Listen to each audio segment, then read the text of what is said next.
What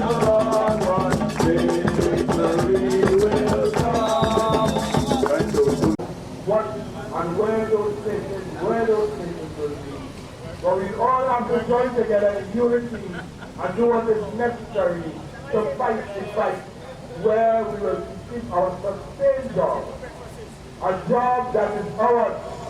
A job that is, within the collective agreement. As the major stakeholder in this company, the Oilfield Workers Trade Union, led by the fearless and militant President General, Comrade Roger, we need to take the position to take back Petrotrin. Now the reason why they are attacking us is because they know that we have the capabilities to do whatever is necessary to ensure that Petrotrin remain in the right place. What has happened right now in Santa Clara and other areas is that they continue to give away our wells.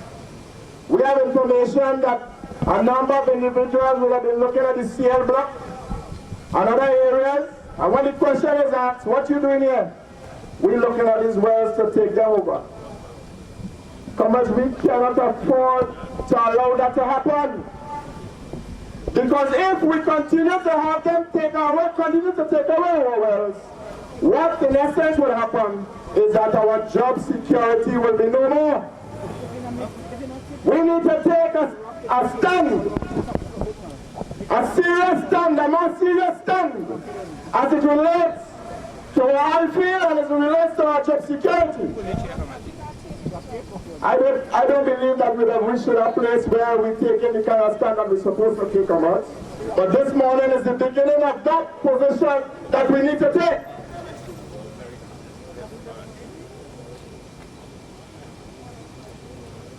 So this is a call to all comrades.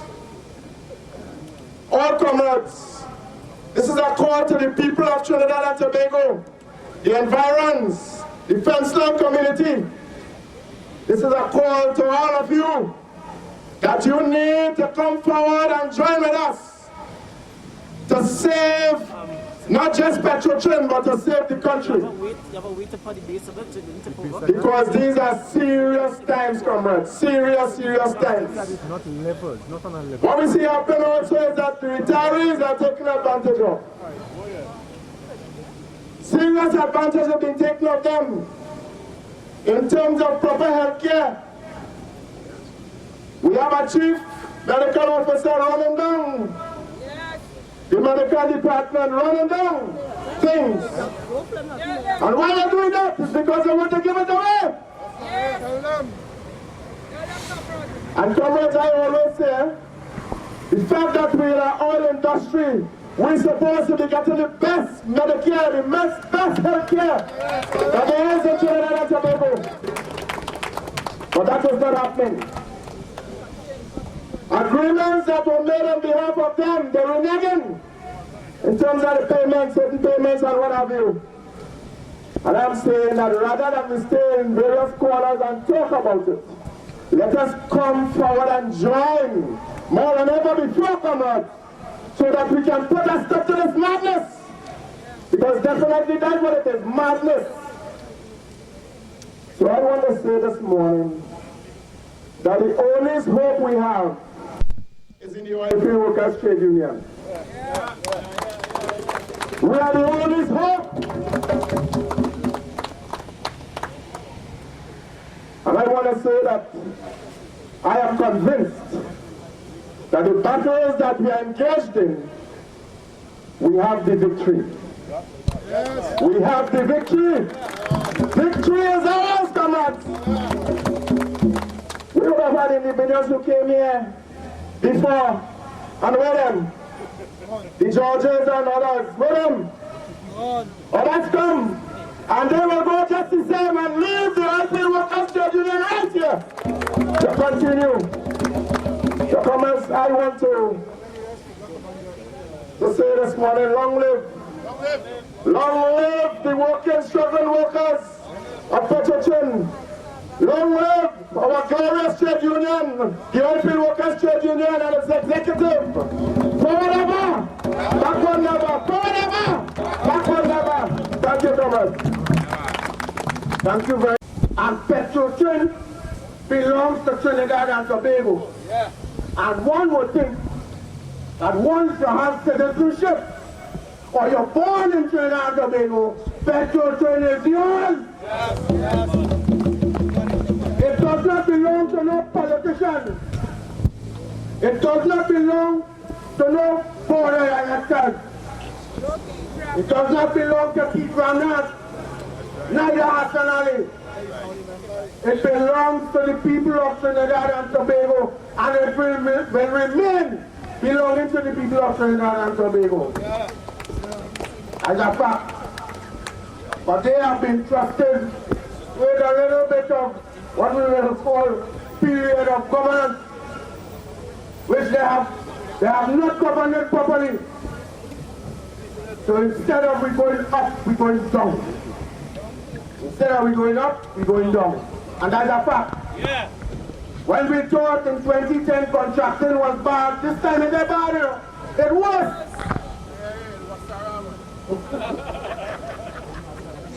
They want to contract out everything.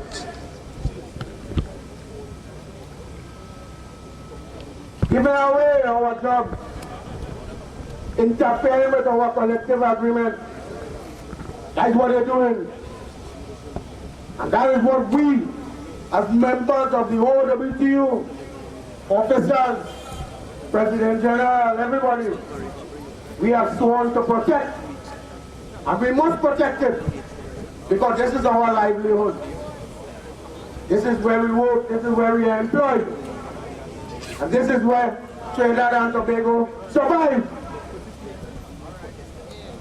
So therefore, comrades, we must be aware and we must be careful that we do not allow them to give away our national patrimony. We have a right, as citizens of Trinidad and Tobago, to protect this blessed company of ours. We have a right to do that. Yeah, but still, So therefore, comrades,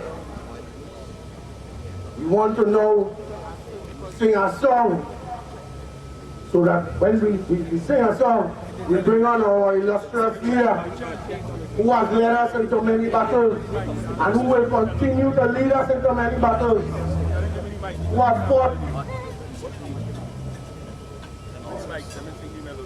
fought a good fight, and continue to fight a good fight, for maintenance of our job security, for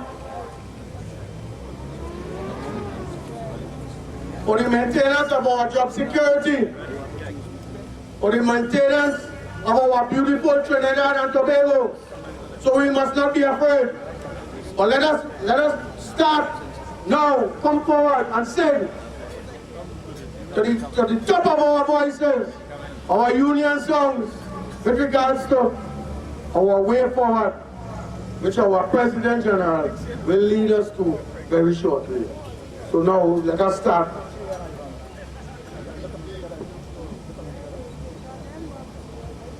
We join our hands in union song to battle or to die.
standing by the water, we shall not be moved. We shall not be moved.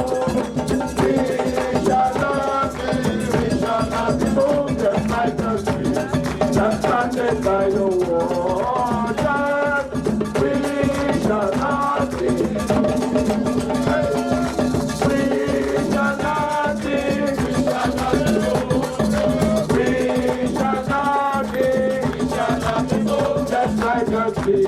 that's planted by the water, we shall not be moved. We shall not be moved.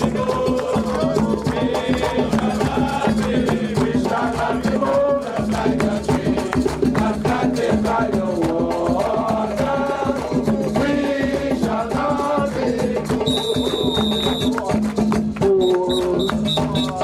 Oh, we are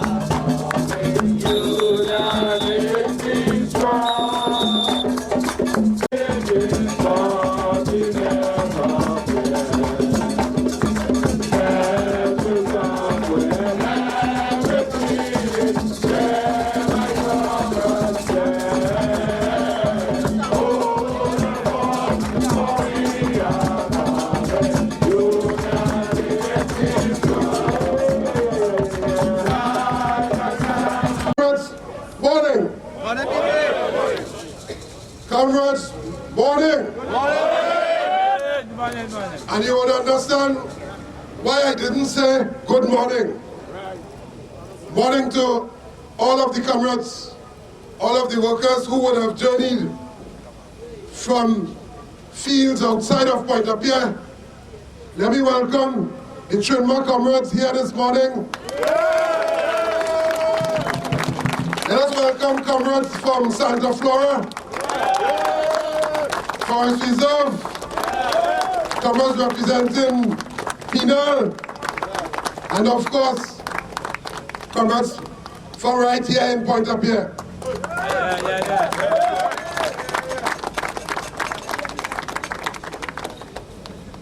And of course, let me thank in advance members of the media for covering this important milestone event.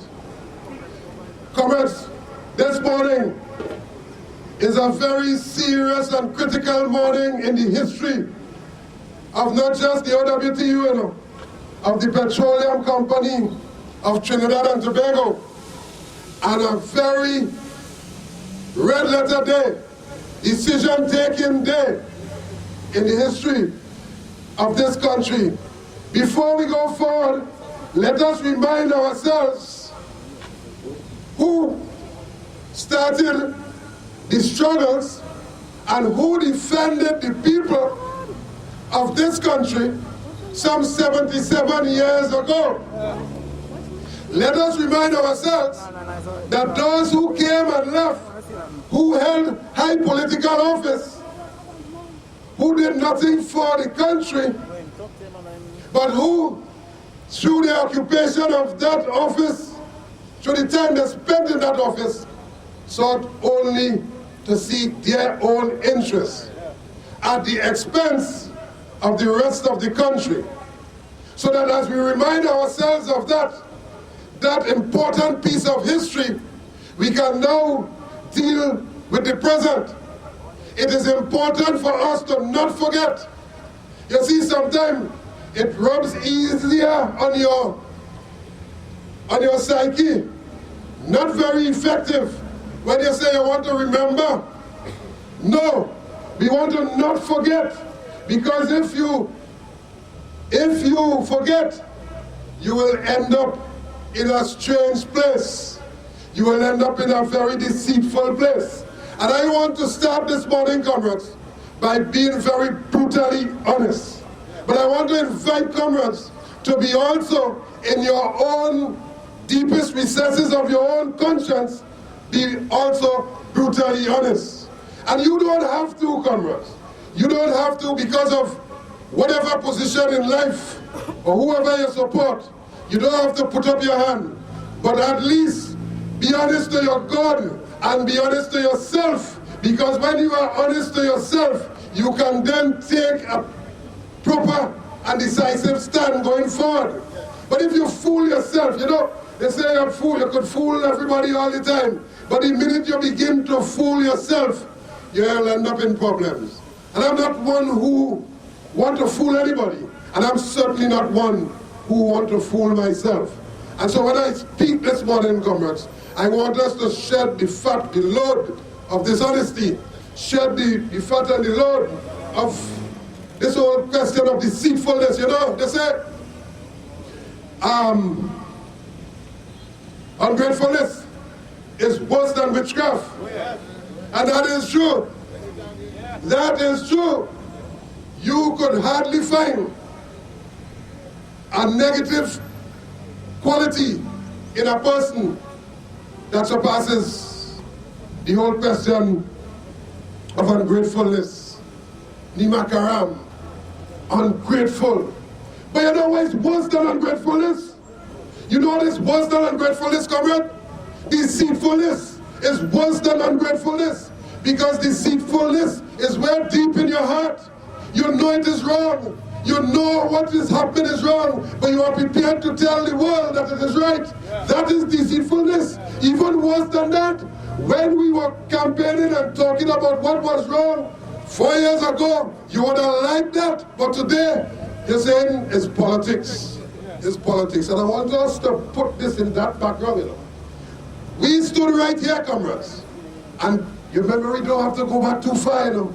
Those of us who can't, who have never read the history of the Office Workers Trade Union, and who only seek to enjoy the spoils of war, seek to enjoy all of the benefits, but not want to fight, never really did pay attention to the history.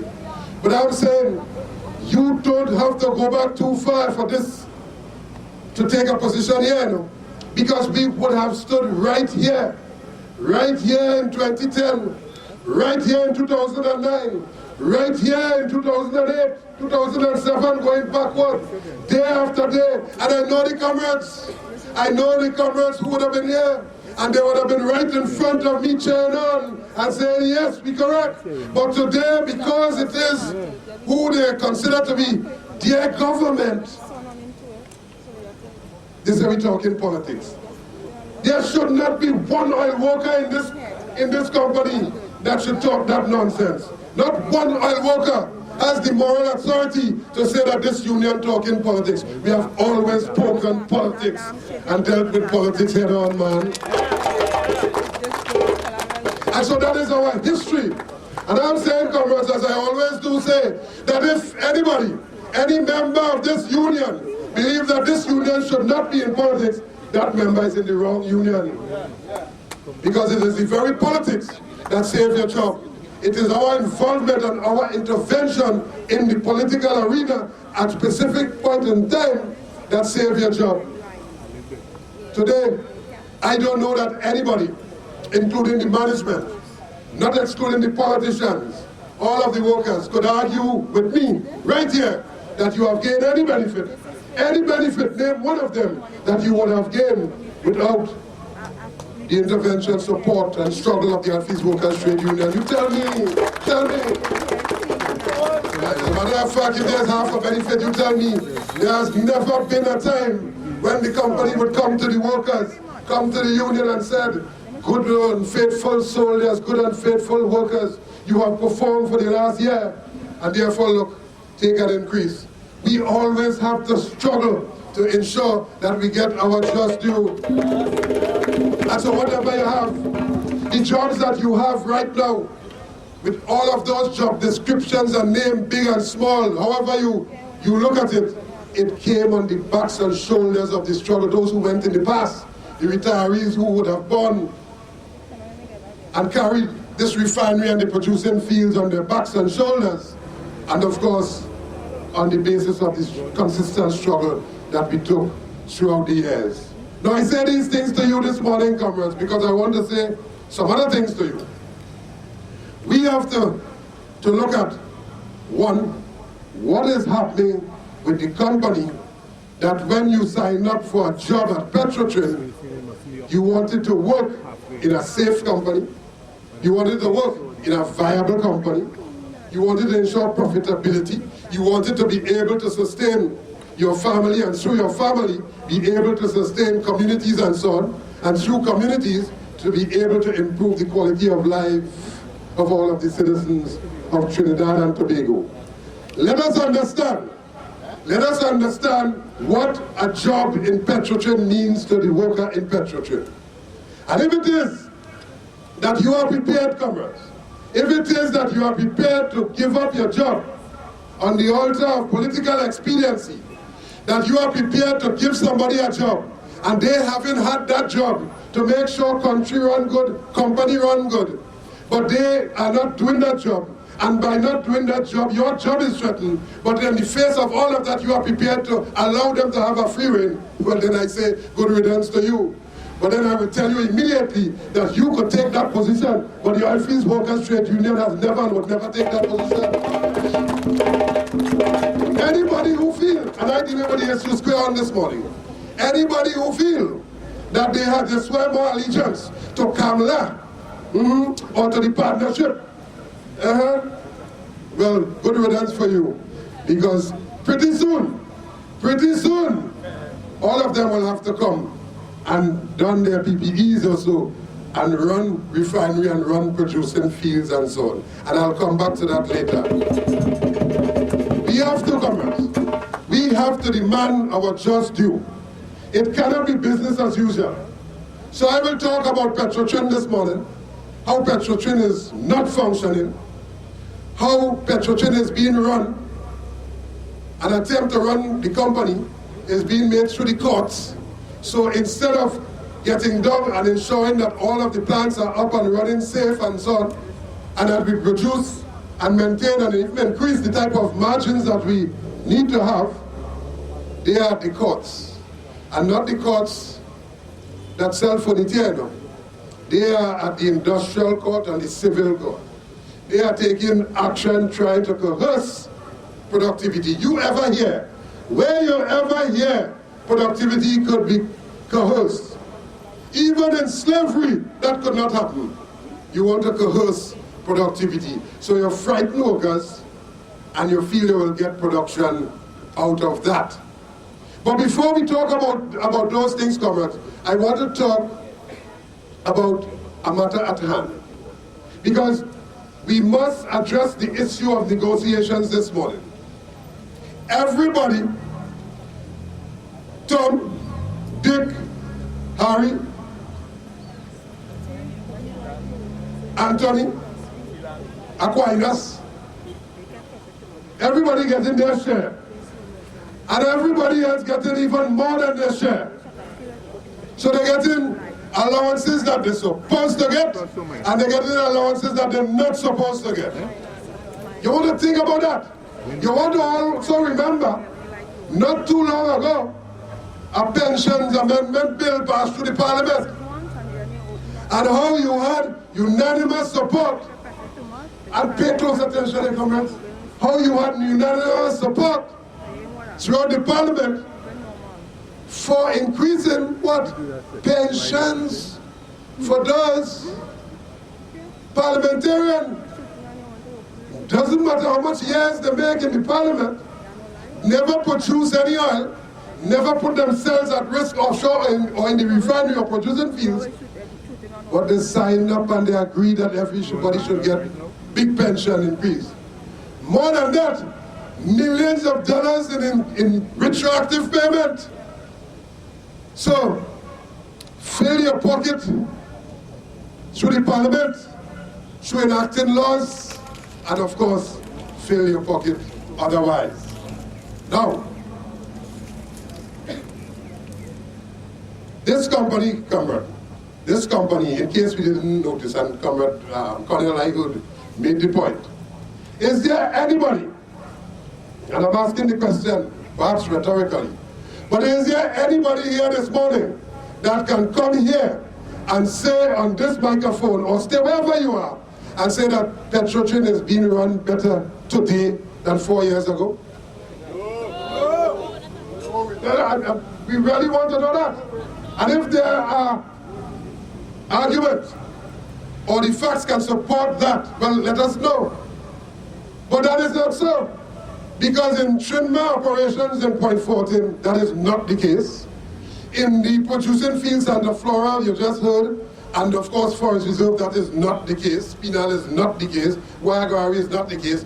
And certainly, comrades, in the refinery here, that is not the case. In fact, at the refinery here, you have, for over the last year or so, for that, take an average period of last year or 6 months, you would have had more plants done than in a strike.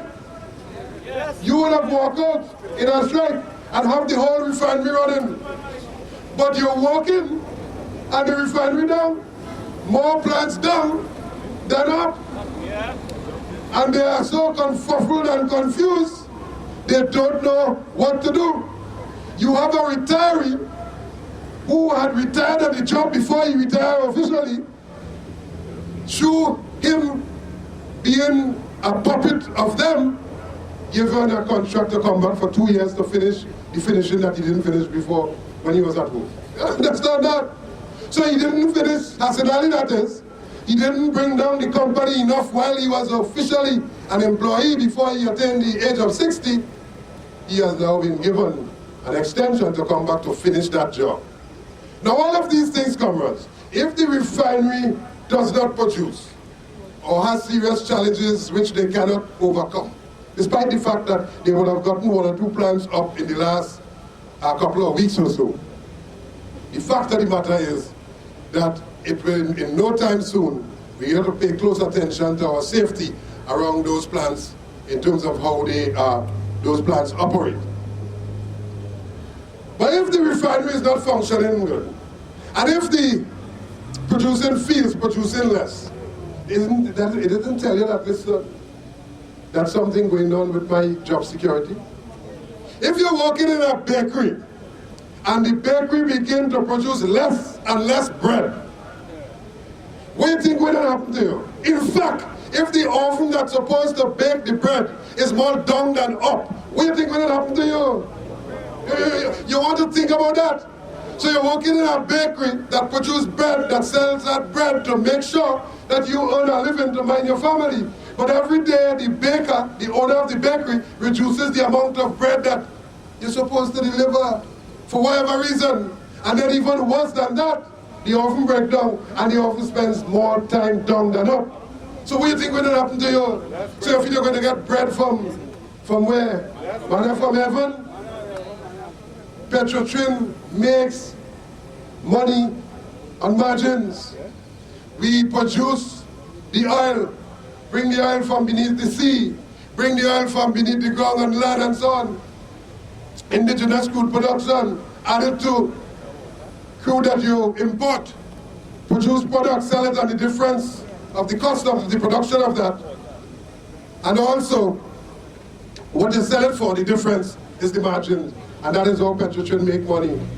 But if we're producing less oil, and we have less plants running, well then, you're just like the bakery that fall down. Today you have the cat cracker down for about 2 years, and then starts back up and then have to be taken back down because the cat cracker needs a very important and critical part for the safe operation. And they will try to bully you to get you to work to operate an unsafe facility. And then you would also hear that the case is being made out on the comrades who are older. I call on you this morning, you know, the comrades to stand tall, the comrades who know this place. Because the comrades who would have been in here before, you have a responsibility. Those comrades who just came, they would not have known the history. Have there ever been a time when the cat cracker would have been down for so long? Never. No, let's ask yourself that question. In fact, anything wrong with that facility in the past, they would have moved heaven and earth to make sure that it comes back up and it's safely in operation and so on. That is how the multinational would have operated it, because they recognize that the thing has to operate safe and it has to operate, you must get the thing are operating consistently and so on. But today they are making out a case, an economic case, to leave the cat. You ever hear that? That they'll make more money when the cat cracker down than when it's up. You ever hear that? This is a real upside down tongue, you know. You're making more money. We spoke to some international consultants, and they would have said to us, there's nowhere in the world. In fact, they said that is your cash cow. The cat cracker is your cash cow. There's nowhere in the world you have a refinery of this data running and that cat cracker down. But you know what happened? You know what happened with this? The president of the company, the board of directors, this chairman, who don't know the difference between a bull plug and any other plug, and a wrench, and a special tool. Yeah. Well, I never did think that he knew anything about special tool in any case. Looking at him.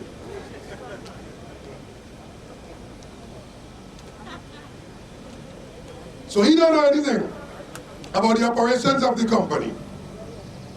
So whatever BS he gets on a daily basis from the management here, they accept that. But even worse than that, this talking parrot minister of energy, who feels he knows more than everybody else, who undermined Carolyn Sipasad Bechan, the real minister of energy, to get that post, who would have carried news over her head while she was in the portfolio. He feels he knows more than everybody else. He says to the country, the reason why the refinery is down, the reason why those plants are down, is because they have to do proper turnaround and so on. He says nothing about those plants after having gone through the turnaround period, because the quality of work was not up to speed. The plants have to be back down. He says nothing about the quality or the level of safety that the union continues to point to that is not achieved. And then you start up the plants and there are explosions and so on. So I'm saying these things to you, comrades, so that you can get an appreciation of what we have to do next. And so, as we continue to work,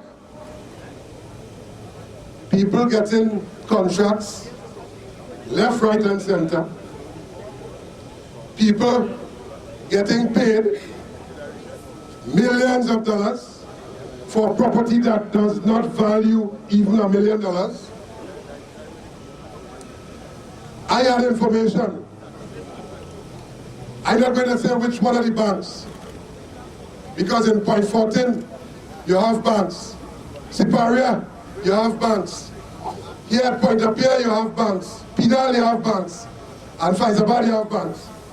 But those persons working in the banks hear this. They say, Mr. President General, because they know we take a position about preserving our wells with respect to that highway. They say, Mr. President General, Mr. Roger, it is nauseating, it is obscene. We want to puke when you see persons whose houses didn't even worth $1 million coming to bank $5 million, coming to bank $10 million, and all of them saying build highway because they have money to get that they don't deserve. The property doesn't want it. And we supporting that nonsense. But I want to remind you this morning, and as we remind the people who say that we're not supposed to comment on that, the money that are being placed into those bank accounts corruptly, overpriced for their properties, it comes from you and you and you every day and every week when you pay tax. They walk absolutely nowhere, and you are filling their bank accounts with your taxpayers' dollars. And I have every right to talk about my taxpaying dollars that fund that corruption down in that highway, man. Yes. And so, even worse than that, if you think the thing's smart, it's real stupid, because to be able to pay, because they are funding that, guess where? They are funding that, and there's a connection coming back to your thing here. They are funding that from out of the treasury. And if you think, comrades, if you think it doesn't affect you, the thing real stupid, because the money that you're supposed to be derived from the revenue of places like Petrotrin is being lessened because they are capping off wells, your wells, they are supposed to be getting production. All right. We negotiate commerce. We negotiate for 6 collective agreements, 6 bargaining units. Monthly rated, junior staff. Petrotrin, monthly rated. Petrotrin, hourly rated. Trinmar, monthly rated. Trinmar, hourly weekly. And hospital and domestic workers.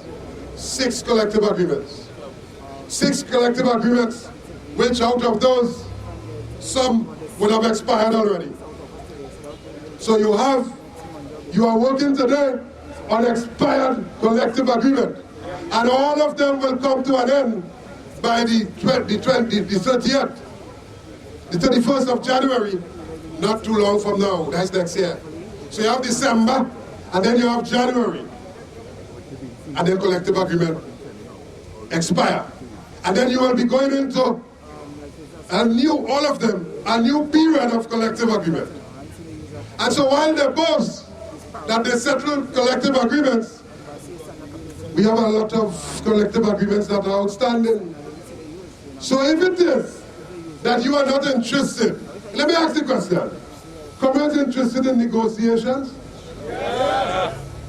You're interested in ensuring that you get the correct adjustment on your pay? Yes. Well, then you have to be interested in how we acquire that. Because if it is that we were negotiating for quite a while, and that the company, despite all of its corruption, the company has not seen it fit to put a decent offer on the table, the time has come for you to make an intervention into that. And no negotiations, I made the point earlier on, no negotiations was settled without the intervention of you, the workers. So the question, are we prepared to make an intervention to ensure that the negotiation is brought to a conclusion? You want to tell her I'm not that. You want to tell her I'm not that. You want to tell us, Nali, that, you know what? As we speak, they take instructions from a particular individual on the board who brings in to Petrotrin persons who are not qualified, not experienced, and of course without any level of competence. And so they add more to the destruction of the company. But if you think they're coming in and they added any value, forget that. But if you think they're coming in and because they're not adding any value, they pay small, forget that too. They are making the very less contribution with the biggest pay. Grade 9, 10, 11 private payroll. These people enjoying. And your negotiations remain unsettled. And you settling with that? Nah. Negotiation first. Anything else after. My business first. Anything else could come after. Yeah. Who is the police girl? Is a member of the media? You are a member? You are a member of the media, ma'am? No, yes, sir. I want her to answer. Are you a member of the media? You work Petrotrin? And if you work Petrotrin, you're supposed to put out that blasted thing and get in and join the workers here. Yes. Yeah. Yes. Remove yourself from there. Remove yourself from there. And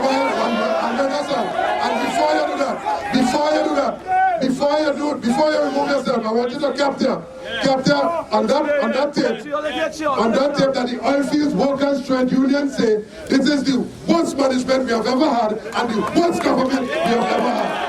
Capture that. And we will be taking steps to correct that. Capture that. And now you are excused. Excuse yourself. You see, because that is how they operate. That is how they operate. Now you have to move.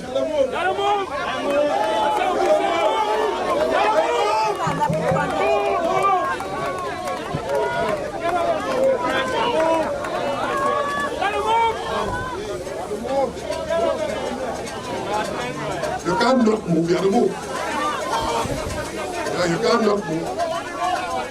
You know why that is important?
asked to remove herself from the meeting.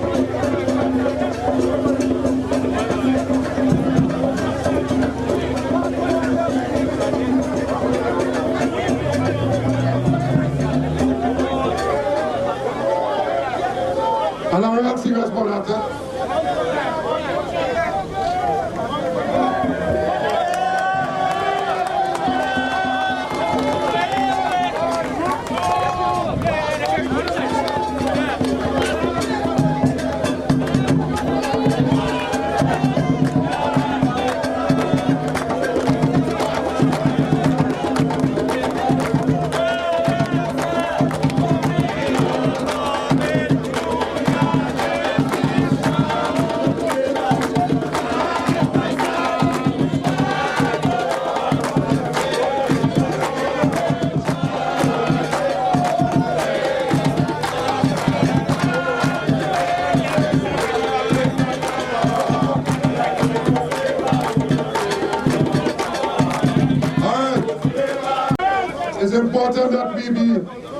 It is important that we be very, very vigilant. The price of eternal freedom is eternal vigilance. And also let us thank them for allowing good sense to prevail here this morning.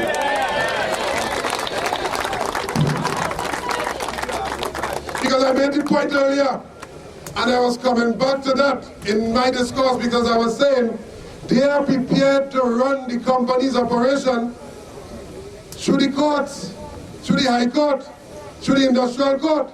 So what was being done there is gathering of evidence to put into affidavits and to submit to the court. But what they don't know is that what we say here can be substantiated anywhere and everywhere. Nobody making up anything.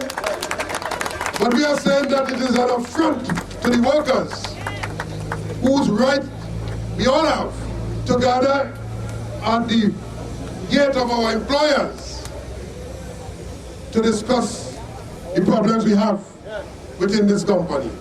We have always done it. It was not against the law. We are doing it now. It is not against the law. And we will always do it because it's not against the law. So right. So I was making the point, comrades. I was making the point that people are benefiting from your labor. Your company that contributes to the national economy, that pays royalties and taxes and so on, and that your tax-paying dollars, when you purchase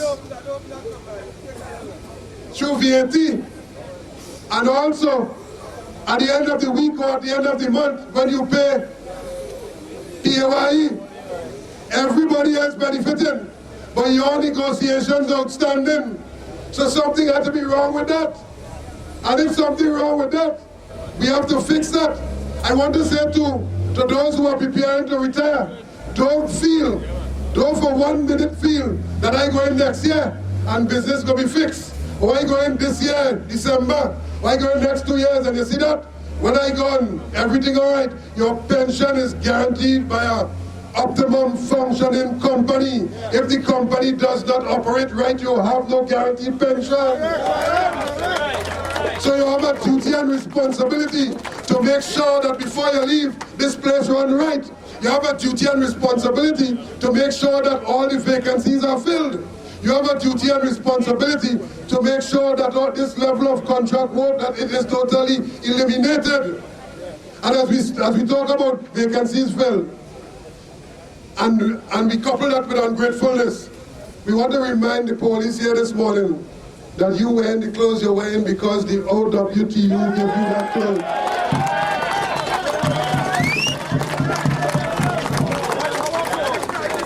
When they wanted to get rid of all your backside and bring in $10 security, it was the same fees workers for union. People working for next to nothing. Today you would have had people coming from all over the world, because you see today in this country, labor is exploited more than ever. Security is one of the most exploited areas in this country. The dog is being valued more than the security officer. Yes? Working long hours, short pay.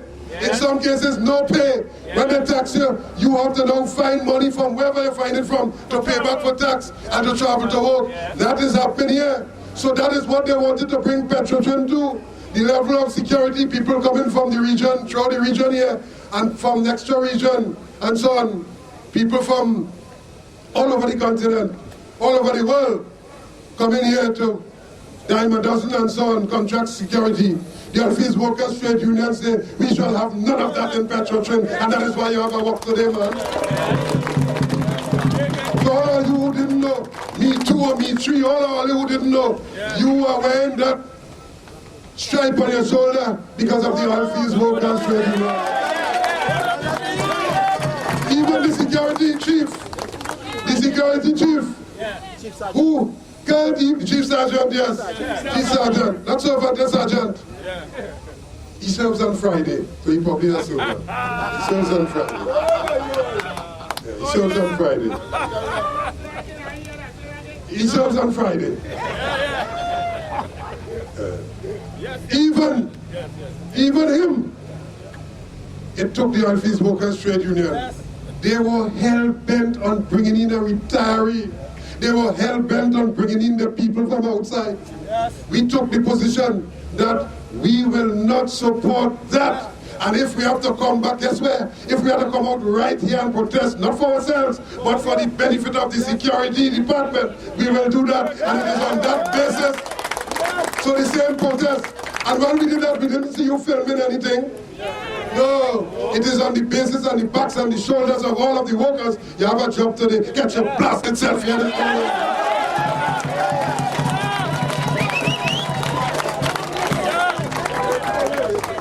We have a duty, comrade. We have a duty. We have a commitment to country, unlike nobody else. All of them don't care, you know. They don't care. They're all about the place cutting. You know, when we talk about the situation with the highway, comrades, I myself, comrades want to know what I do in there. Let me tell you what I do in there.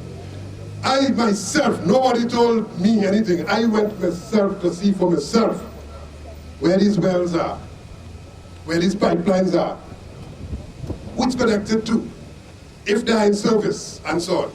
Going to see for myself. So when I speak with a level of authority on the basis of my own observation. And so you have the highway in certain parts, passing dangerously close, and in some other parts, covering up active lines. Active lines, you know. Active lines. And then you have our wells being compromised, production being compromised to facilitate a highway, which the same oil have to pay for. You think about it. So revenue to pay for that coming from oil, but you're cutting back the oil because you feel you could get a bag of money easy, quick. And I had this very disturbing observation that you see the lagoon, you ever see people throwing aggregate in the lagoon? They didn't silt the area, you know. So they're just throwing loads and loads of aggregate in the lagoon, just like that. That highway, I said it before, would not last a good 3 years if they're allowed to build it. It don't mash it up. And in the area that I wasn't even focusing on, it done falling apart. So before the ribbon could cut good, and the glamour and the smile and so on, before the peace could enter, before you could begin to see the peace and the beauty, you're seeing the highway being eroded and destruction and so on. Yeah? I set a demon, you know. I set a demon. You know what they call demon? They call demon high one. High one. I said that Ramnat is a high one. Yes. Yeah? Khaled is a high one. Yes. Yeah? Gillette is a high one. Yes. Yes. MacLeod is a high one. Yes. Kabla is a high one. All of them is a set a high one. Yeah? Robin and highway robbers robbing all of us. Kelvin yeah? Yeah. Kelvin MacLeod. Yeah. Who? Kelvin MacLeod. Yeah. We can never ever be referring to the MacLeod that is present here with us. Never. We can never be making that way. So it tells you that before the thing is fully dissipated, before everybody fill their pocket and go. It's not pocket again, you know. Pocket done full. People, not even bucket done full. We hearing about cases where they can't take some of that money to kick back to the bank. They facilitated it by building double walls. Double walls, the contractors who do that, they're talking. They can't build the house for themselves. They're building double wall and they're stucking money inside of that. And that money is to buy people. And if you are prepared to sell your soul, they will buy you. If you have a for sale sign on your chest, they will buy you. But they can never buy the Hard-Fees Workers Trade Union. That is why they're so against us. And that is why the attack, and I'm coming to that now, that is why the attack is so furious and vicious. That is why those of us who are prepared to stand up and speak out, that is why they are attempting to remove us. Yes. Well,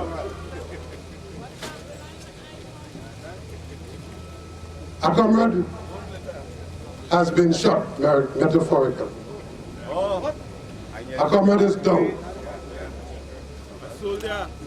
A soldier is down. And I don't know, comrades, I don't know that any one of us here gathered, or wherever workers work, all of whom benefit from the contribution of this union and of course the input of that soldier, can be satisfied to relax business as usual while one of our soldiers is shot. It cannot happen. It must not happen. Because you see, if they get away with that, they come in for you. And I want to publicly hear this morning at this roundabout, this point up here roundabout, bring up to speed everybody here why this comrade, why Comrade Kesar, the president of the Trinmar Branch, was fired. And listen to it. Well, that is an oxymoron because today is his birthday and we wish the comrade happy birthday, but it's not a happy day for him. It's not a happy day for him and it's not a happy day for us. We wish him long life, health and strength, God guidance, and an immediate return to work. That is what we wish. And our wish is not just premise on words. Our wish will be backed up by a type of action that they haven't seen for quite a long while. You can't have comrades. You can't have somebody coming from wherever they come from, occupies a big job in HR, being paid big money, linking up this workforce, not complementing crews where those crews are required. So you want vacancies to be filled all over the place. That happened, but you have a man firing persons, firing union officer who stand up in defense of the workers and who performs work for the Hard-Fees Workers Trade Union, man. What are you really telling me? Now, hear what they fire him for. Listen. And this letter is to, and it's short, so I'll read the whole letter.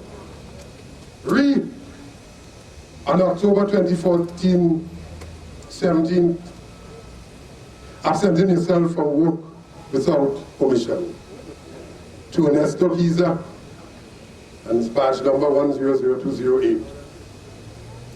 Following our issue to you of notice of investigation of complaint ER2 dated 2014 October 21st, superseded by ER2 dated 2014 October 30th, with regards to the above subject matter, the investigation of the said complaint, including interviews conducted with you, statements received from you regarding the complaint, and after due consideration of the matter, we regret to advise that your service with the company is hereby terminated with effect from 2014 November 17, Monday, for the following reasons. Listen carefully, and when you listen carefully, you would understand without action or without unity, without the type of militancy and tradition you are vulnerable.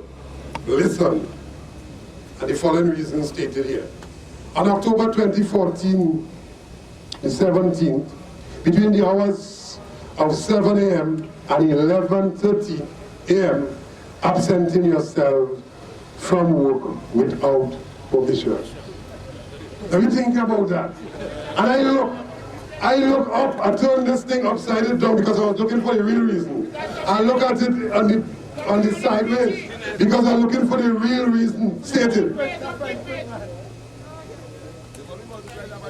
Were you ever here, comrades? Were you ever here? Even the anti-worker ECA, with their programs that comes on the radio frequently in the morning time, will tell you, you can't do that. If a worker didn't report to work, there's procedures on the first day and second day and third day and so on. You're supposed to warn him. You're supposed to try to get in contact with him and all of those things. Did you hear that on the radio? Yeah, even the ECN knows that. But Comrade Kiza is fired for absenting himself from work without permission for 3 hours. Didn't report to work. In other words, where you fire the man for is to come into work late? Didn't report to work. When you fire him. Now, I want to tell you the real reason why they fire him. Yes. Which real reason they can't state here. Yeah. The real reason they fire him is because from that 7 a.m. to 11:30, which period no pay was requested. In fact, I want no pay, I want time off without pay. Yeah. As an ordinary worker, no pay, that is not an issue. As an ordinary worker, coming to work late, if you come to work late consistently, that is an issue. But if on an occasion, for whatever reason you report for work late, and I'm not now encouraging workers to come to work late, understand me. If you are a punctual worker, and for whatever reason, this particular morning, you come to work late, or you inform your supervisor, listen, I will not come to work until 11:30, you fire me for that? An ordinary worker cannot be dismissed for that. A union officer in the function of his duties, well, is even further than that, because if you have to ask the company, could you imagine if I had to ask the company, Mr. Arsenal, you have to keep our meeting by the roundabout to talk to the workers. You can imagine what's going to happen here this morning? Could you imagine if I was a president of a branch, I had to ask them permission to keep meeting? Well, I would not be here signing up now, and they had a right not to put me here to sign up now. Yeah? But to talk to the workers is my right and duty in law, and I will talk to them without permission. I gotta ask you for that. You're in a situation where they're trying to muscle you, you gotta ask for permission. But the real thing is that he is protected under the Industrial Relations Act in the performance of his duty as a union representative of the workers. And I did identify earlier for you all of the various bargaining units for a specific reason, of which both Trinmar Monthly Bid and Trinmar Hourly Weekly are part, for which he is the president. So he has a duty and responsibility. But you see, they can't fire him under that, because it's going to look like victimization, and of course, of a union officer, and of course, that too will be easy and glaring to see.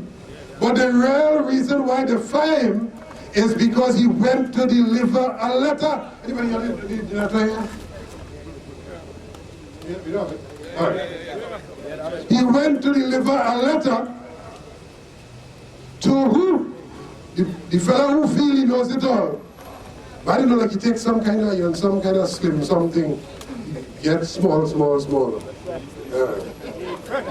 I always know that the brain small. The head big and the brain small. But he feel he knows it all. What he knows to do is to carry news. He's a news carrying minister. Yeah, that's what he is. They want to challenge the OWTU. You can't even get them to run the refinery right, or to run Petrotrin right. But you sanctioning the dismissal of a union officer because the letter was embarrassing to him. Union president? The letter spoke to the inaction of the management. The inaction of the management of this company, the, what do you call them, executive leadership team. It spoke about the complaint, the persistent complaint, and final agreement by the company to provide marine crafts. Trinmar is a marine operation. If you don't have boats to go out to work and to come back safely, you don't have a job.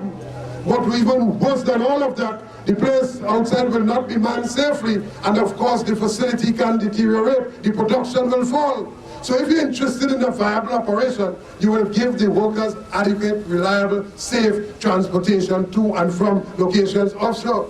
That is not what they're doing. They're relying on spot hire and arrangements with the contractor so that they could make our money and eat our food. That is what they're doing. So the exposing that put them to shame. And they felt that they should lash back. And the only way they felt they could have lashed back is by saying the worker didn't get time off. You understand that? And I don't want you to be frightened by that, you know. I want you to be fired up by that, to understand what we have to do. So you fire the man, and I am told, comrades, that before he reached back down here, they already decided that they're going to fire him. You talk about investigation, hodgepodge, cowboy trial. No, they already decided. They have a man they employ, he came from TCL, and we have to properly deal with that fella. Yeah. You talk about, he don't even know how to fire people. Even dismissing a worker they don't even know because they don't know the jobs. He dismissed a set of union officers in TCL. What is the case today? Every worker is back on their job. Every worker back on their job. Because we have the confidence. We have faith in Almighty God and the confidence in the Unfused Workers Trade Union that justice will prevail for the workers. So he did all this nonsense up there. They feel that make his resume look good so he could come down here. Now they're even doing worse. Even doing worse. So, here what happened? Wait. Who is that? Keith this. Who is that, Ramnat? We'll deal with Ramnat in a little while. He is. Ramnat and nobody? Yeah. We'll deal with Ramnat in a little while. It's two Keiths, you know. Keith Ramnat and Keith Johnson. None of them know the work. All of them getting big money. None of them know the work.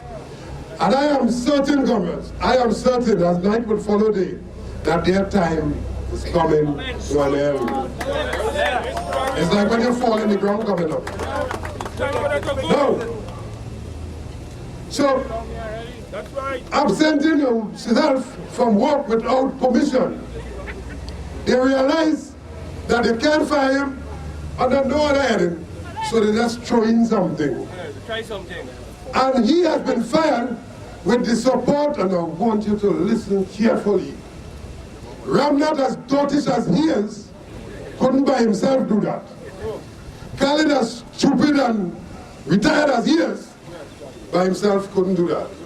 They had the support of the board.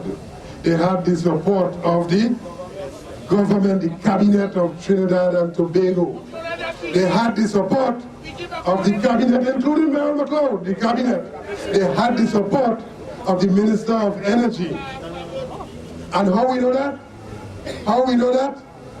Yesterday, pay close attention, as we deal with this issue in Point 14, the police were well prepared to take a particular type of action. State police. But even more disgraceful and shameful, you have a fella called Richards here, who marshaled all it. He dressed them up in black. So they are ninjas. I said ninjas. Yeah, I said ninjas. Yeah. So he dressed them up in black. When there was the investigation, the inquiry, where the union was called to represent Comrade Kesar in this matter, where he had to answer for him being absent, this Cleve Richards fella. You know, when you don't know your work, you just really do all kind of nonsense, you know. You just try, they call it buscade, try to look busy doing things that they really mean nothing. Yeah. You ever see that? A worker, they always say productivity had to be measured differently, you know. A worker walking up and down, and they're doing one damn thing. So he now put about 20 or 30 of them fellas, and must see one too, in them black suit. And they coming down because they prepare for riot. Crime in Trinidad and Tobago is at the highest ever. People disappearing off the map like if they got into Bermuda Triangle. You can't make headway with high-profile murder. You want police investigation, proper, decent, honest, within the law. All of them think happen. Citizens frightened, but them have some 20 ninjas to come down in all kind of suits because they're preparing for riot. Yeah? I set up toy police. Preparing for riot. But I want to tell that Richard fella this morning, because you see, your job hangs in a balance. You may not know it. Your job hangs in a balance. That's right. We have your job right here. Right here. And it is we who will decide how that is going to go forward. So the police preparing because they know what they're doing is wrong. They know that there will be reprisal. What they don't know is how and when, but they know. So they contact state police, and we overheard, a policeman was overheard saying to one of the workers, who he didn't know was a worker at the same time, that we prepare up. They don't care. If you have someone who comes in and doesn't deserve a job, he jumps the line ahead of everybody else here in the company. He parachutes from wherever. Through the politics, he gets a job. If you have a person like that, that is bad. But if you have such a person who cannot perform, that is worse. Because what it means is that you will be paying someone for incompetence. And that is what is happening here in Petrotrin. That is why there is no leadership. That is why the company cannot go forward. That is why your IR issues, your job organization review, your job descriptions issue, your HR issues, that is why those issues cannot be resolved, because the person sitting at the top don't know what he is doing. He's out of his depths. And we have to tell him that. Long time now I want to tell you that, boy. Long time now. You are a disgrace, a national disgrace. Yeah. So here what to do? Here how this operate. A lawyer, alias a lawyer, in Grenada they know what this be saying when they call him that. A lawyer, one of their friends, goes up on the website, Petrotrin website. He looks at the history of Petrotrin. He pulls down some information how Petrotrin is formed and so. You get me? You hear me? How Petrotrin is Petrotrin today, in petroleum company. The 5 different companies that came together. Basically the history of the company. So he pulls that down from the website and he attached one page to it, saying that Mr. Roger, I didn't bring the letter with me, but I want to shorten it for you. One page telling me that I made statements that is erroneous and is detrimental, my words, detrimental to the company's image. And therefore, this pre-action protocol letter calls for a retraction of that. Otherwise, they will take further legal action or words to that effect. Now, all kind of thing wrong with that. The first thing, when you clock your card, for those who clock their cards, or those who sign in, or those who come from 7 in the morning to 4 in the evening, you do real work, which real work contributes to the company's overall revenue. This lawyer goes up, and what I tell you, they would not have taken even the time to do that. That time to get that done. He goes up, he pulls down the information and so on, and he sends that off. And he charged them thousands and thousands of dollars to do that. When they sit in the court, they have a whole battery of them. If you see them, a whole, like if they're going on a protest march, a whole lineup of them, all of them lining up. You know, they're disgraced or trying to make disgraceful the CPEP worker or the URP worker or the worker who doesn't have a job or who says that, listen, I want to get a job. They make that worker feel like it's so wrong to do that. That the worker only want to eat a food, they want handouts. But all of them taking handouts in terms of big brief. Nobody says nothing about the handout that they take in terms of work that they're not performing for, work that they know that they will lose in any case.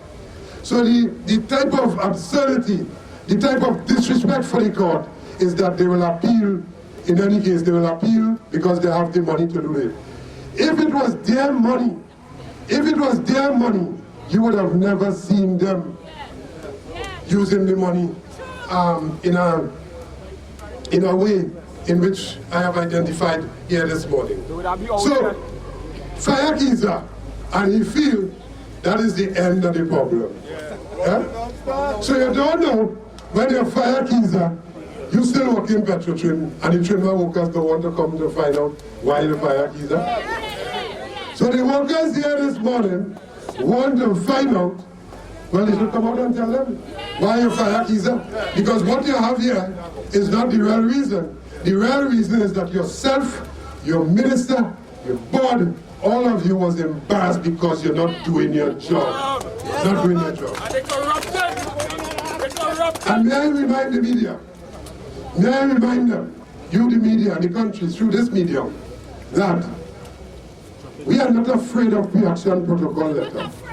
Because we gave instruction to our lawyers that we're not going to apologize, we're not going to retract, we will fight that matter in court, we will report to the public the status of Petrotrin at any given time we feel is convenient to so do. That Petrotrin is failing, the public will lose. That Petrotrin falls apart, the country will lose. And the country deserves to know what is happening in Petrotrin. And if there's corruption in the hiring practice in Petrotrin, the country deserves to know. If there's corruption in Petrotrin, the country deserves to know. If there's underperformance in Petrotrin, the country deserves to know. And if you're prepared to sue me for doing that, you could sue from now until thy kingdom come, the country will know from us. They will know. It's not going to stop us. And we saw where recently, you know, there's this saying about those who seek to destroy. We saw recently in TCL how the management treat with the workers there. Today all those workers are back on their job. Today the management, the top management, the CEO who say he will turn those workers vagrants. They have no right to strike. He exercising the right to strike, you know. He will make them vagrants. They will can't pay for their houses and so on. All of that. Today, and then they can't come back, they can't set foot back in TCL. The workers inside and he outside somewhere. We have always taken the position that oppression, injustice cannot live forever. And where there is justice, where there are honest people, very soon, 1 ounce of truth and justice will dissipate and make disappear, nullify all the injustice meted out to workers. And so it's just a matter of time before you, Ramnat, find the place where you deserve. You don't deserve to work in that. So he signs a letter dismissing a branch president for taking time off. And we have upstairs here, you ever hear Stephen Tang, you ever hear the great Texaco fire worker for absenting himself without permission for what, 4 hours? It is a vicious attack against not just Keza, you know. Keza is at the front of the attack. They want Roger, they want the Alphys Workers Trade Union. We want to tell them that those who seek to destroy the Alphys Workers Trade Union will only end up destroying themselves. It has happened before and it will happen. So you have all this thing taking place.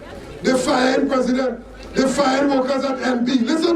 Listen me carefully. Listen, they fire workers at NP. Those who say they're going to put workers at the center of development, they put them at the center and the front of the attack. So that they fire workers at NP, they fire workers in Petrotrin for their own mismanagement, they fire presidents and so on. And you have a Minister of Labor remaining silent and they're saying one thing. You have a Minister of Labor who understands what is happening, but something else is more important to him than doing his job as a Minister of Labor. And instead of insisting that this damn nonsense stop and that workers be treated with the respect they deserve, he remains silent. But you know, somebody remind me that people only talk when it is important for them to talk, when it benefits people who connected to them to talk. So if it's about the workers, I am saying one thing. But if it is about friends and family, well then, I'm talking. And if it is about family, when I get my turn at the wicket to act as foreman or supervisor or manager, when I get my little acting, I will make sure that my family get what he's supposed to get. Yeah. But in my substantive job, I don't know. I'm not doing that. The workers never ever happened. They could brutally beat up on the workers. I have nothing to say. But when the time is right, I will speak out and make sure. I want to know here this morning, who is it ISU? We mustn't let ISU die now. While we taking licks, that must be the talking point. You don't be talking about the union in politics. The union have to be in politics. But we must be talking about what this politics doing to us.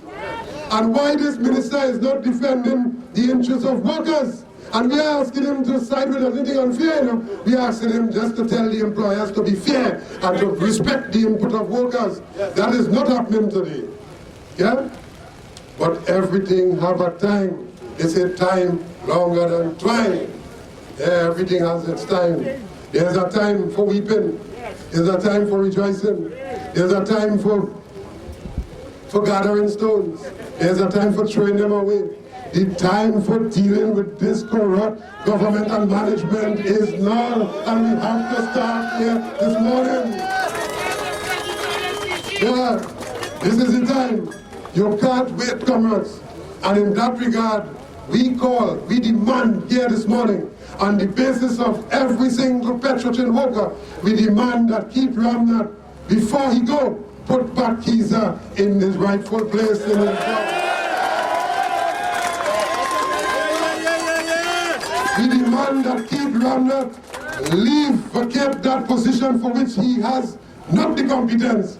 Vacate Petrotrin immediately, leave the job and give it to someone who can do a proper job.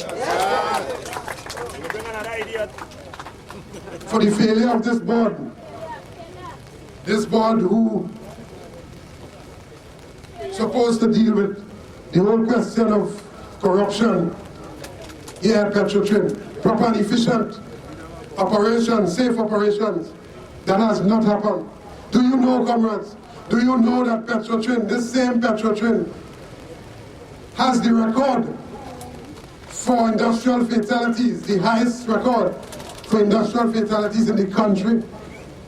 That Petrotrin recorded some 10 industrial fatalities within the last 10 years, 5 of which, check this, 5 of which occurred under this management within the last 3 years. We have the names. What does that mean? It simply means that 5 persons within the last 3 years do not have a breadwinner. They do not have someone who go out and fend for the family, earns a bread, and so on. Those families are destitute, and Petrotrin now is fighting them down to make sure that it doesn't get the type of compensation that they deserve. And that is the level of unsafe operation that resides in the contract section, because all of them are contractor employees. All of them who didn't know that they're going to work, they were placing themselves in harm's way. Their only intention on that fateful morning was to go and earn a bread for their family.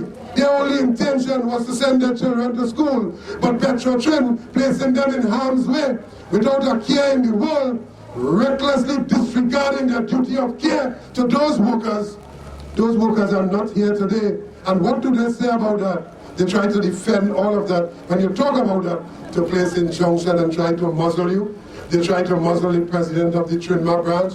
Well, all of us must talk about it all over the place, about Petro-Trin being a corrupt place that is not being run properly by this management and this government. And this government. We have to hold the government accountable. We went to the Prime Minister in that fiasco that took place on December 17th last year. We went to the Prime Minister and all the deceitful ones. Here or not here, I want you to hear.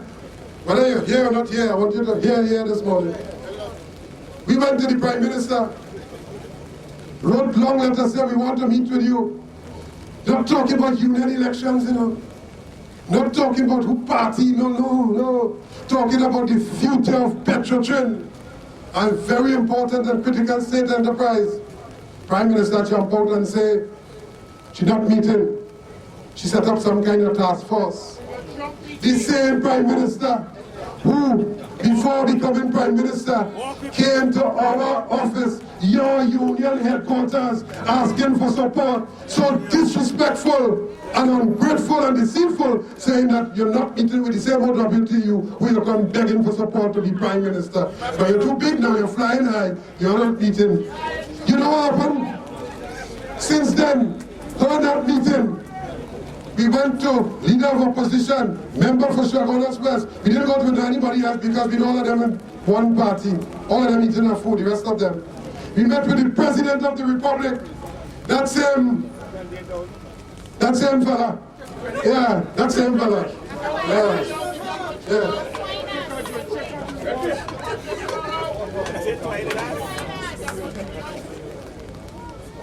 We met with that same fella.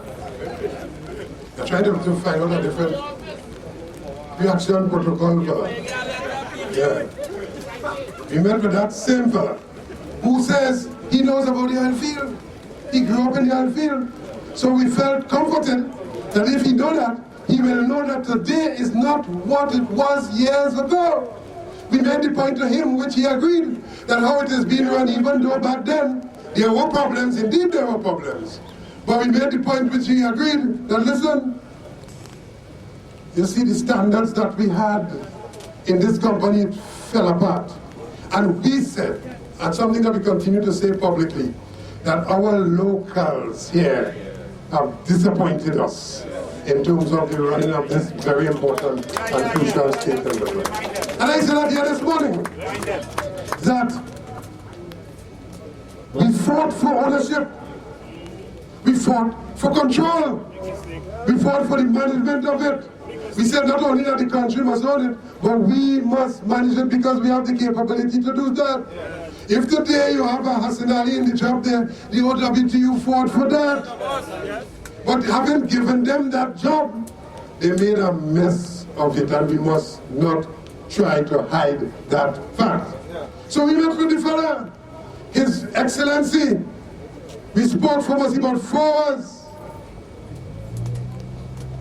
He said he set up a technical team to investigate. And that is an answer. That is an answer to our concerns about what is happening in Petro-Trin, the state of Petro-Trin. You know, Prime Minister Committee, President Committee, nobody hearing anything about that. But Petro-Trin continues to go down and down and down. Since December 17th, we had a July 29th. If the President and Prime Minister had taken their responsibility serious, as a matter of fact, Prime Minister failed. President, we felt, should not have failed because he should have been above the party. and he should have taken charge. Both of them failed, and Petrotrin continues to fail and fall by the wayside. It is as nobody cares. We met with the Minister of Finance. We said, Minister of Finance, and I'm coming to what we have to do now. We said, Minister of Finance, you see all these negotiations? Petrotrin, 6 collective agreements, TNT, PowerGen, NP, all of them, UE, all of them. Some of them expired, moving into new periods of collective agreement.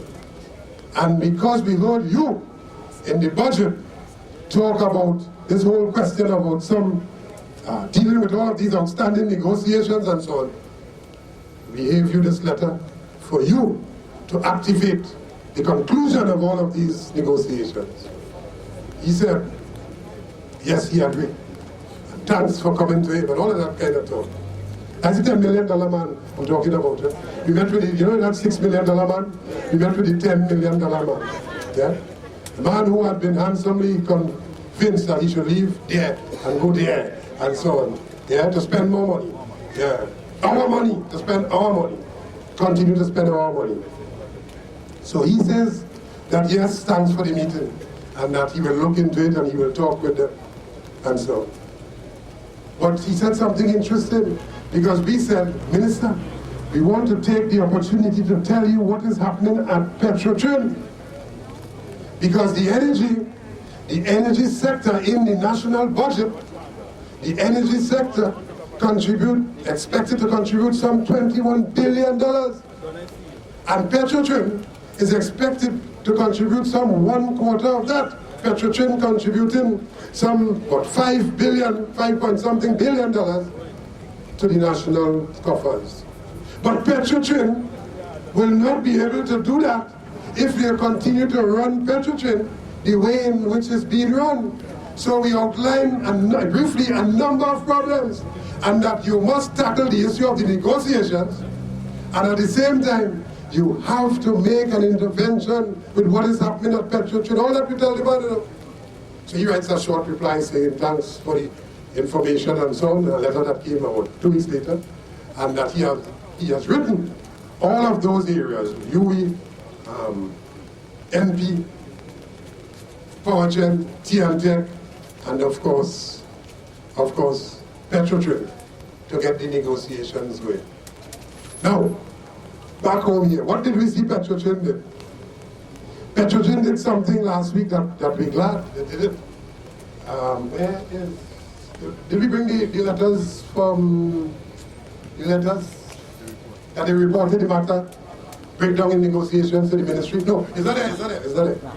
What they did, they reported a breakdown in the negotiations to the Ministry of Labor. Oh yeah. They are with the belief that they can get their friend in the Ministry of Labor to support them in their non-position, their zero position for the workers. So they report the matter to the Ministry of Labor. We have all these things happening. We have a management that run away. They refuse to deal with the retirees. They refuse to pay the retirees the 4% per annum, which they're supposed to pay. I've been very concerned about that, because today's workers, tomorrow are retiring. So be very concerned about that. They refuse to do that. They refuse to put a decent offer on the table for all of those collective agreements. But they feel they're going to get assistance, so they report the matter, a breakdown, to the Ministry of Labor. Well, we're glad they do that, because we are open to a number of options as you do that. And their thinking is that because it's Christmas season, and because workers like overtime, and because all kind of nonsense, they feel that man wouldn't be paying close attention to their negotiations. But comrades, your pensions will be calculated on your finance salary. Those who would have left over the last 3 years, during this period of collective bargaining, they would be impacted positively by an upward adjustment on their salary upon the time of departure. Meaning, when you retire, you did not retire at the correct salary. Those who are preparing to retire, you have a vested interest to ensure that you get your proper adjustment. Those who are coming behind, to be able to deal with the vagaries of inflation and so on, to be able to send your children to school, to be able to put food on the table, and to live a decent standard of living. You have to be interested in that. No amount of short-term overtime can supersede or take the place of your collective agreement and your negotiation. Let me say that again. No amount of short-term overtime, regardless of how much you feel you're getting at the end of the month, that will be short-lived. In fact, the fact that they're running all of that overtime is a sign that they're mismanaging the company's operation. The company overtime ought not to be such a high bill. So you're running more overtime than normal time, but that will come to a screeching halt. And we want to fix it before they start to talk about oil price falling. You realize what happened? They would come and they would advance that argument on the table. That oil price falling and we can't afford more. We're talking about increasing the production of crude. We're talking about increasing indigenous crude production so you'll import less. And in any event, they are now faced with the whole question of decreasing prices and decreasing volume. When products price start to fall, because it's products we sell, as a result of the fall in oil price, when the American or the regional markets and so on start to demand and the competition start to revolve around not just oil price, but the product price, because if you're getting the stock, the feedstock cheaper, it's only a matter of time people will call for the final product to be cheaper. And when that starts to happen, they will come and tell us that the car pay increase. Well, brother, man and sister, woman, we had to get up, everybody had to get up now and demand adjustment, proper adjustment before it is too late. So the fact that they reported this matter to the Ministry of Labor, we're happy that you do that. We're very happy that you do that. Because I said it on behalf of the workers, all workers represented by the Alphys Workers Trade Union, that where we do not get justice at the bargaining table, where workers' input is not respected or rewarded, where the time would have reached for workers to intervene, to bring conclusion to the negotiations, just as we did in the past, which had us enjoy all of these benefits, we have to be prepared to do in the present to ensure that we protect those benefits and to build on them. What does that mean? It means simply, comrades, that without a struggle, there is no reward. Without a struggle, there is no benefits. And I've already challenged you and told you, without fear of contradiction, that every single item in that collective agreement was won on the basis of hard-fought struggle. And if that is the case, and if the case is now that they are not prepared to give you an adjustment, a decent adjustment, reflecting your input, because while they were mismanaging, you were at work. Were it not for you, the refinery, as bad as it is, would not have been there. Were it not for you, the production from the fields would not have been coming. You have to be rewarded for that. And every self-respecting person, every self-respecting worker in Petrotrin ought to take his or her pride in place and demand respect for the input that you make every day. And therefore, on the basis of that logic, and on the basis of our tradition, we are happy that you took the matter to the ministry. We have in those collective agreements, all of them, comrades, all of them, we have the provision to serve legal strike action on all of them. We must tell the country, we must be prepared to tell the country, get ready to make a sacrifice that perhaps is unprecedented in this country, one perhaps you haven't seen for a long while. Those who vex because you see long line by the gas station, get ready to see long line by the gas station. We cannot afford as workers in Petrotrin to see them corruptly steal from Petrotrin, to see them mismanage Petrotrin, to see them take what Petrotrin's contribution to the national treasury and put it in the pockets of their friends and financiers, to see corruption as it has never been before. We as workers cannot afford to see that and sit idly by, but worse than that, not have our adjustments on our wages and salaries and so on. We produce the wealth of this country. Fix us before you fix anybody else. It are no selfie here, no. Fix us before you fix everybody else. We demand that. We demand that because we do real work. And all the commentators who tomorrow will want to say all kinds of nonsense, you know, they was paying the talk show hosts your money. Mankind getting $94,000. Mankind even speak properly. All kind of records questionable. $94,000 a month for your money.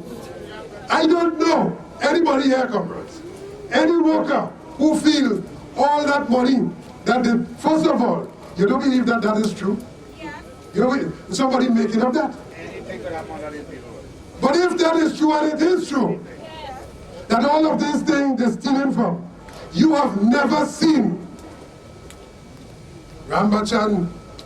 Well, you would have seen MacLeod in his earlier time, but not now, not during this period. The point I wish to make, you have never seen any member of that cabinet or government coming to work and doing productive work to earn real revenue for the country. You never see that. What you see at all is their support for all of the corruption that is taking place. And if all of that corruption that is taking place comes from what we contribute, doesn't it stand to reason that you have to get vexed that people fixing themselves and they're leaving you out in the rain? That is your money. Money that going to the bank account of those who don't deserve it for that highway. It is your money. Money for life spot, $34 million. It is your money. Corruption at all the various enterprises. It is your money. And it is time that we begin to get our money for our family. The police themselves who are here this morning, taking out big tea and a set of nonsense, and trying to gather evidence. You know the song says, get a big stripe to lock up Rastafari. You get a big stripe to lock up Rastafari. So you want a big stripe because you're gathering evidence. You yourself cannot go around the bargaining table and justify an increase. It is the Alphys Workers Trade Union who will get the increase and then you will get. So if we're talking negotiations this morning, we're talking about your benefit. And if we're talking about the inspector? Did I see Sylvester somewhere? Yeah? All of them getting ready to retire. Yeah? Getting ready to retire. And don't play a point on this face, you know. Don't play a point on this face because none of you could touch any one of us. None of you. Don't play a point, taking God out of your thoughts and trying to touch the blue that was ordained by the Almighty Himself. Think again, but the point I wish to make about you is that you yourself preparing for retirement. You yourself will benefit from adjustment on your basic wage through these negotiations. So you better get yourself in order. Yeah, get yourself in order. And when the sergeant, who is not qualified, give you instruction, it will be good of you to put him in his place and tell him, hey, you're a little boy, but you don't know nothing about this work. Get yourself. And in any case, you must tell him, every day is not Friday. We must take the fearless approach, comrades. We must take the militant approach. We must demand what we deserve. We want no more. Not 1 cent more we want. But we want not 1 cent less than what we deserve. We understand that. What we are asking for is not more than what we deserve. When they pull up at the pump, and the pump attendant squeeze that pump, and gasoline flows into the tank, they drive off without even considering the chain of events that took place to allow that to happen. They go about their business. When they switch on their lights and the light comes on, they go about their business not even considering that it is workers who are employed in a chain of events that allows reliability when you put that switch on. You know, people vex now when they put the switch on and they come on, there's no current, because they're so sure that current will come. It takes a combination of both the electricity workers and the oil workers, oil and gas workers, to produce that product, man. So you're taking things for granted. And I want to remind them, when for whatever reason they decide they're too big to travel in normal car on the road and they want to take helicopter, it is the workers who produce that fuel to fly you high. So remind them of that. We have to remind them constantly. But the difficulty, comrades, is that we have to remind ourselves. We have to take a non-partisan position.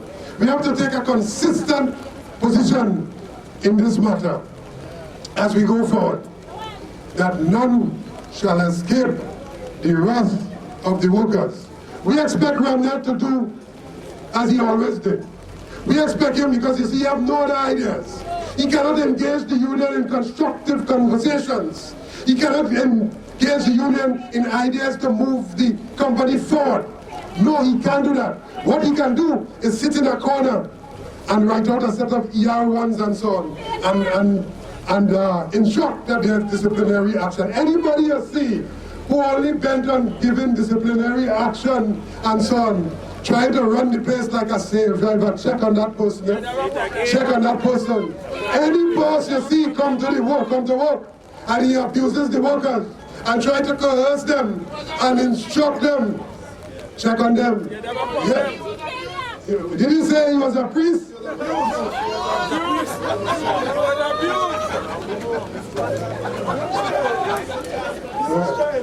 All right. I thought you said he was a priest. Because that too means something. You must check on the history. Anybody who operates that way, check on the history. And pretty soon, we will review the research we have on key Ramnet. But I'm saying, comrades, this morning, we're preparing for something. Comrade was correct. The comrades who spoke before me, they were absolutely correct. We are indeed in a war. We are in a war. But the worst thing about that war is to be in a war and not know that you're in a war. The worst thing about a war is to not know who your enemies are and who your friends are. The worst thing about a war is to not know how to proceed. I am here this morning to instruct, advise, to guide, and to have everybody know how we're going to proceed. We're going to go to the Ministry of Labor with those 5 collective agreements. We are going to give no extension, except, of course, if it is tactically prudent to so do. So I leave a room there for the discretion of the team. But if things are, as we summarize things to be right now, we are going to go, and I want comrades to prepare. Yes. Prepare yourself. Yes, because the longer the struggle, the shorter, the longer the picket line, the shorter the struggle. You see, in this period, where everybody taking their own, full in their pocket, we're not thieving, we're demanding. And if they didn't put on the table a decent offer, an offer deserving of consideration that deals with the issues relating to all of your wage adjustments and so on, and if they didn't come prepared to take this company upward, we must be prepared to say to them that if we cannot benefit from the fruits of our labor, absolutely nobody must benefit from it. None. If we put ourselves in harm's way to provide the motoring public and providing the wheels of the economy to turn, but you don't care about us, well then we're going to have to make you care. And in that regard, we must be prepared, comrades, to do just as we did on the last occasion, serve them strike notice for all 6 collective agreements. Because you're vexed not only for your negotiations, you know, sometimes they say, it's not what you do but how you do it. And it's not the particular issue alone. The thing building up, and it's building up, and it's building up, and it's building up. So if you get an opportunity now to land them a blow by the coverage and protection of the law, to put a legal strike in the backside, that is what you must do. That's what you must do. So I want you right here, if he's still there, to tell him that if it becomes necessary, we are prepared to serve strike notice on him and Petro Trin. Tell him, I am prepared. And you see this thing? This has nothing to do with who you support, because long after they go, because they're going, long after they go, long after they leave office, you still have to work. So you have to make sure that they leave a Petro Trin for you. You have to make sure, and you know all of them who talking would have at some point in time come to the union for some kind of help. And the union would have said to them, listen, you see Malcolm Jones, he's the problem. They would have said, yes, he's the problem. And I say, hey, you know we have to take some action against Malcolm Jones. They say, yes. We say we're going by Malcolm Jones to collect our money.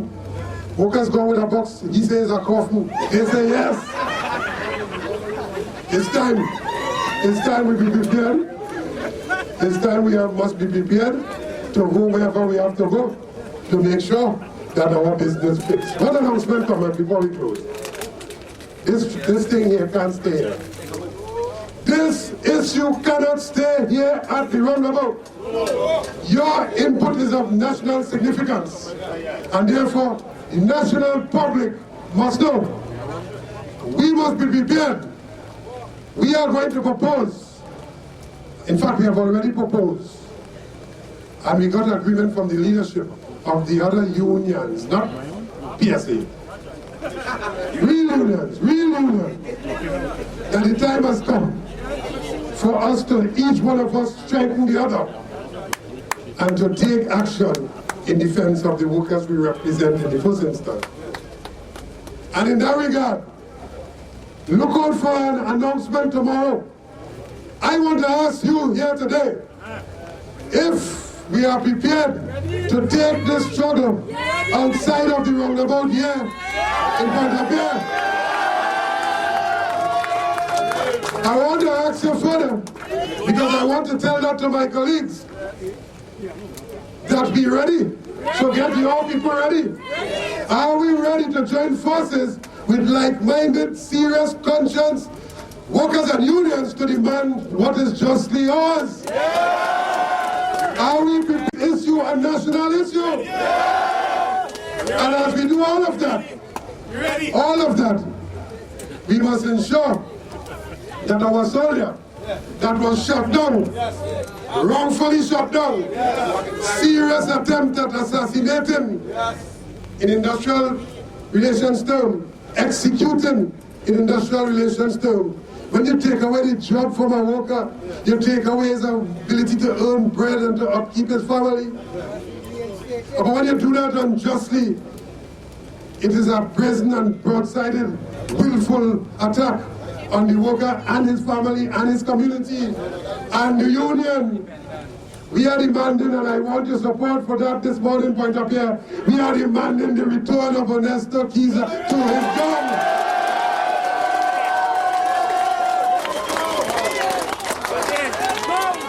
We are demanding an end to all of this nonsense that is taking place in Petro Trin. Because you know what? We are not afraid. We are not afraid. And so, comrades, I invite you to be part of the mobilization. We have from now until the time, and I'm not going to announce the date now, I'm not going to announce the date of which this thing is going to take place. But it's at the end of the month. It's at the end of the month. Yeah? You ready? You ready? You ready? You ready? Right. So we have work to do. We have work to do. We have work to convince those who, for whatever reason, they were not here this morning. We have to have them understand that it's not a come and go back thing. We have to have them understand that we are crafting that day. When we take action on that day, it will not be in the morning. It will be 3 o'clock in the evening in Port of Spain. So they can't accuse you for not coming to work, those who work shift. And in any case, there is nothing wrong sacrificing that day to ensure the rest of your working life. Yeah. So at the end of the month, comrades, at the end of the month, prepare yourself. Prepare yourself for any ministry call, for the negotiations. Prepare yourself to be on St. James Street if it's in San Fernando. Prepare yourself to be in Port of Spain. If it's in Port of Spain, your negotiation is held. Prepare yourself. But let them prepare this. Tell them, all of them, that what you're doing now is what you have a lot of experience in. If there's anybody who has experience in negotiations, industrial relations, human resource management, the whole question of job evaluation, the whole gamut, negotiation, and strike. If anybody has experience in that, it's the RFA's workers. So we're getting ready for strike. I want the media to know that the OWTU is getting ready for strike. We love Christmas. We love Carnival. We love ourselves.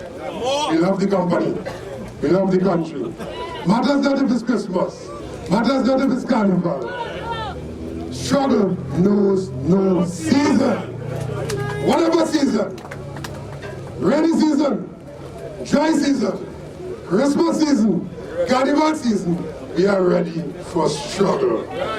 And so you will hear through your branch officers' comrades which day we're going to start the first meeting in the Ministry of Labor.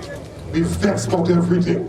And if they had a chance at all, if they had a chance, my final statement, if they had a chance at all with this strike, if they had any type of, would have gotten any type of consideration from the union and the workers during these negotiations, you see the corruption, you see the way they're treating workers, you see the Tokyo down mismanagement that's taking place, you see the attack on union officers. We will strike and strike and strike and strike and strike and strike to make sure that the message goes home.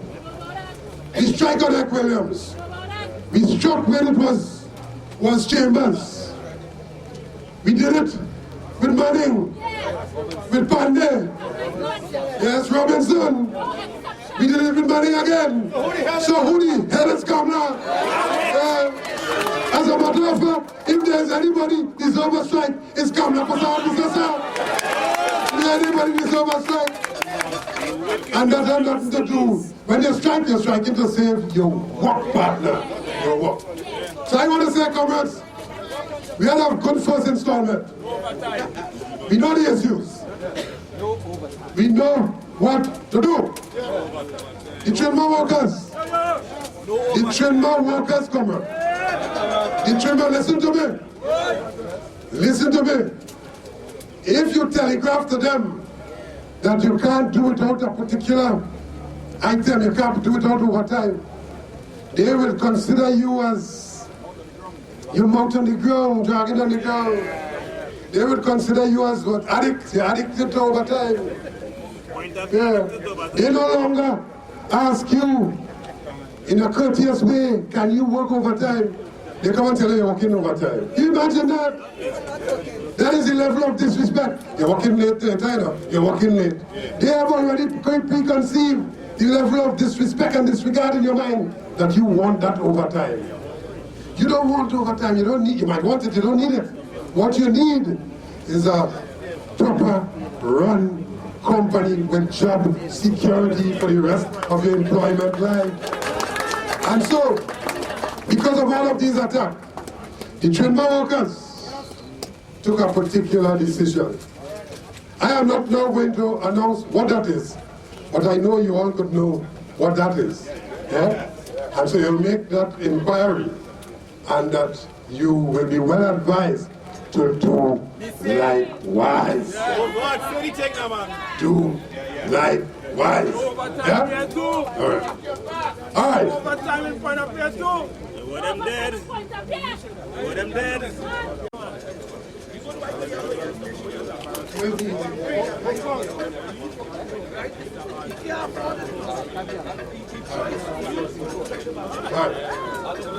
All right. Comrade is advising me here that a comrade by the name of Kurt Lewis's house from the Marine Department, his house, comrades know that? His house was destroyed, burned down on the 4th of the 11th. Kurt Lewis. Comrades know the comrade? His house was destroyed in fire.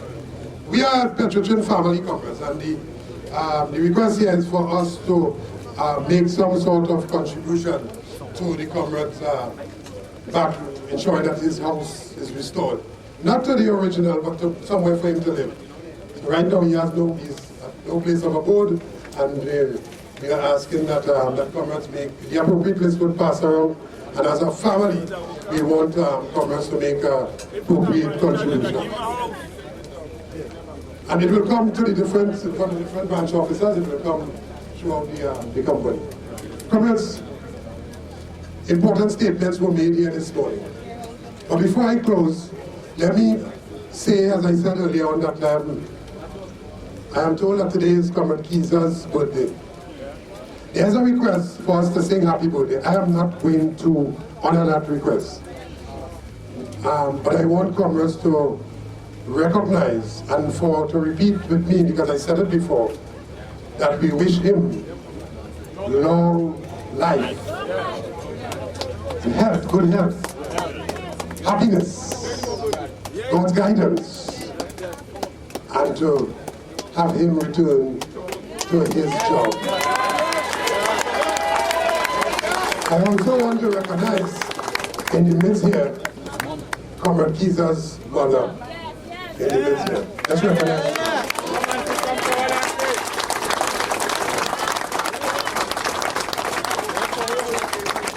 Kesar not should be ashamed to know that he took unlawful, illegal, vicious and vindictive action against your son this week. That his action today resulted unlawfully with your son without our deep pockets or no deep pockets, comrade. You see, for all of that, we're going to do what we have to do. Long live the Artist Workers Trade Union. Long live Petrotrin workers. Long live the workers of Point of Pierre. Long live the workers of Santa Clara. Long live the workers of Pinel and Forest and Point Fortin. Long live the Trinmar workers. Long live the Artist Workers Trade Union in Trinidad Tobago. As we say, forever, forever, forever, forever, forever. Because you know what? We will never, ever, ever, ever surrender. Thank you very much, comrade.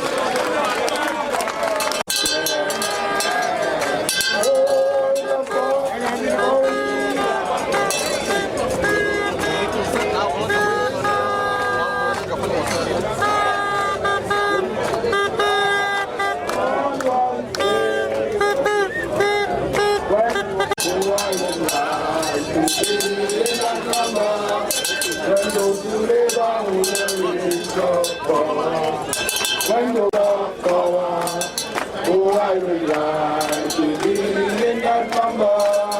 When those who labor hold the reins of power. When those who labor hold the reins of power. When those who labor hold the reins of power. Oh, I would like to be in that number.